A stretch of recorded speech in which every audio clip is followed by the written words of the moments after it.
Ukraine पर रूस के आक्रमण के बाद से दुनिया भर के तमाम देश रूस पर कई तरह के प्रतिबंध लगा चुके हैं। गाइस, रूस ने यूक्रेन में सबसे बड़े न्यूक्लियर पावर प्लांट ज़ैपोरिज़िया पर अपना कब्जा कर लिया। दोस्तों, यूक्रेन रशिया के बीच चल रही लड़ाई में कुछ देश रशिया के साथ हैं तो कुछ यूक्रेन के। यूक्रेन पर रूस के आक्रमण के बाद से दुनिया भर के तमाम देश रूस पर कई तरह के प्रतिबंध लगा चुके हैं। इसी बीच मोबाइल निर्माता कंपनी एप्पल ने भी रूस पर सख्त पाबंदी लगा दी है। दरअसल एप्पल ने रूस में अपने आईफोन, आईपैड और मैक सिस्टम समेत कई अन्य हार्डवेयर पार्ट्स की बिक्री पर रोक लगा दी है। साथ ही साथ उनके कई ऐप्स को भी एप्पल स्टोर से हटा दिया गया है। एप्पल से पहले दूसरी टेक कंपनियां भी रूस के प्रति अपना विरोध जता चुकी हैं।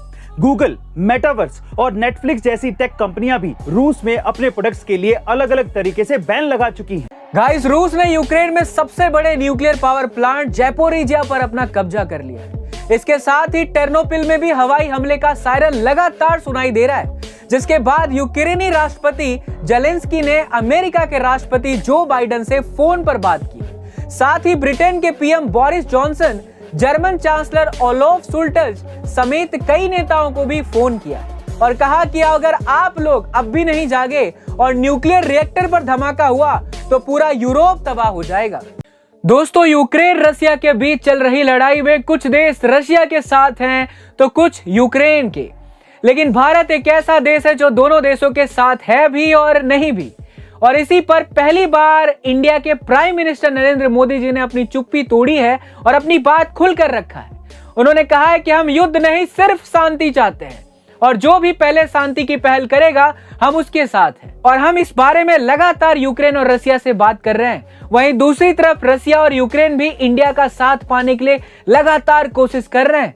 रशिया ने तो इंडिया को क्रूड ऑयल पर 25 से 30% का डिस्काउंट भी ऑफर कर दिया है ताकि भारत उसका साथ दे। यूक्रेन और रशिया के बीच चल रहे भीषण युद्ध में रशिया के राष्ट्रपति पुतिन यूक्रेन में जिस तरह की तबाही मचा रहे हैं, हर कोई उनसे डर रहा है। लेकिन एलोन मस्क ने इससे उलट पुतिन को ही दो हाथ करने की चुनौती दे डाली।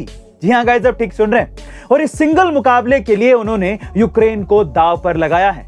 दरअसल यूक्रेन पर रूसी अटैक के बाद से एलोन मस्क ही एकमात्र ऐसे इंसान हैं जो लगातार पुतिन से पंगा ले रहे हैं। उन्होंने तो पुतिन को यह तक कह डाला कि पुतिन, तुम बहुत ही कायर इंसान हो।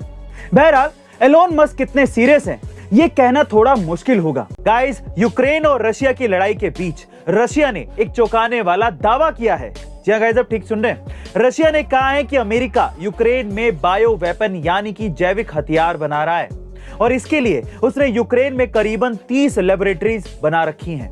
वहीं चाइना ने भी इस बात पर मोहर लगाई है कि अमेरिका दुनिया के कई देशों में लगातार जैविक हथियार बनाने की कोशिश कर रहा है।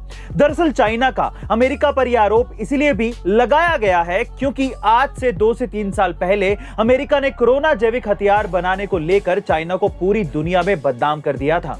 बहरहाल, जो भी हो, अगर अमेरिका सच में जैविक हथियार बना रहा है तो रशिया और यूक्रेन का ये युद्ध एक नया मोड़ ले सकता है। गाइस, रूस और यूक्रेन के युद्ध को 2 हफ्ते पूरे होने को आए हैं, लेकिन अब भी युद्ध रुकने का नाम नहीं ले रहा है। बल्कि अब तो यूक्रेन के आम नागरिकों के साथ साथ विदेशी लोगों ने भी रशिया के खिलाफ हथियार उठा लिए हैं। और इसी बीच भारत का एक युवक भी यूक्रेनी सेना में शामिल हो गया है। जी हां गाइस, 21 साल के सैनिकेश रविचंद्रन ने रशिया के खिलाफ हथियार उठा लिए हैं। दरअसल साल 2018 में सैनिकेश ने भारतीय सेना में शामिल होने के लिए परीक्षा दी थी, लेकिन वो फेल हो गया। उसके बाद वो पढ़ाई करने के लिए यूक्रेन चला गया, जहां उसका एडमिशन खार्किव के नेशनल एरोस्पेस में हो गया।